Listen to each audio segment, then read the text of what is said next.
ரிஷப ராசி நேயர்களே,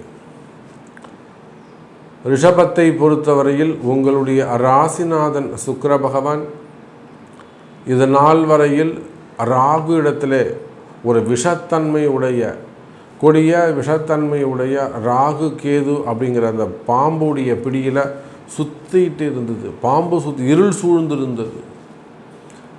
ஒரு டார்க் ரூமில் போட்டு உங்களை அடைச்சி வச்சுருந்தாங்க. என்ன வெளியில் வர்றதுக்கு என்ன வழினே உங்களுக்கு தெரியுது. எப்படா நம்ம இந்த விட்டு வெளியில் வர்றது, வாழ்க்கையில் இதை விட்டு இந்த பிரச்சனையை விட்டு நம்ம எப்படி வெளியில் வர்றது, இதிலேருந்து நம்ம எப்படி ஜெயிக்கிறது, இந்த கடன் பிரச்சனையை விட்டு நம்ம எப்படி வெளியே வர்றது, இந்த குடும்ப பிரச்சனையிலேருந்து நம்ம எப்படி வெளியில் வர்றது, இந்த வேலையில் பிரச்சனை விட்டு எப்படி வெளியே வர்றது, தொழில் அமைப்புகள், இந்த பிஸ்னஸ் ப்ராப்ளத்துலேருந்து தொழிலேருந்து நம்ம எப்படி பிரச்சனையிலேருந்து நம்ம எப்படி வெளியில் வர்றது, எப்படி தொழிலை காப்பாற்றிக்கிறது, அப்போ எப்படி நம்ம காப்பாற்றுவது அப்படிங்கிற ஒரு மிகப்பெரிய சட்ட சிக்கல்கள் மனக்குழப்பங்கள் உங்களுக்கு இருந்திருக்கும். வழி தெரிஞ்சிருக்கார். அடுத்து என்ன செய்யறதுன்னு தெரியாமல் விழித்து கொண்டிருக்கக்கூடிய ரிஷபராசி அன்பர்களே, இதோ உங்கள் ராசிநாதன் சிறப்பான நிலைக்கு ராசிக்கு 12ஆம் வீட்டுக்கு வந்தாலுமே கூட கவலை இல்லை.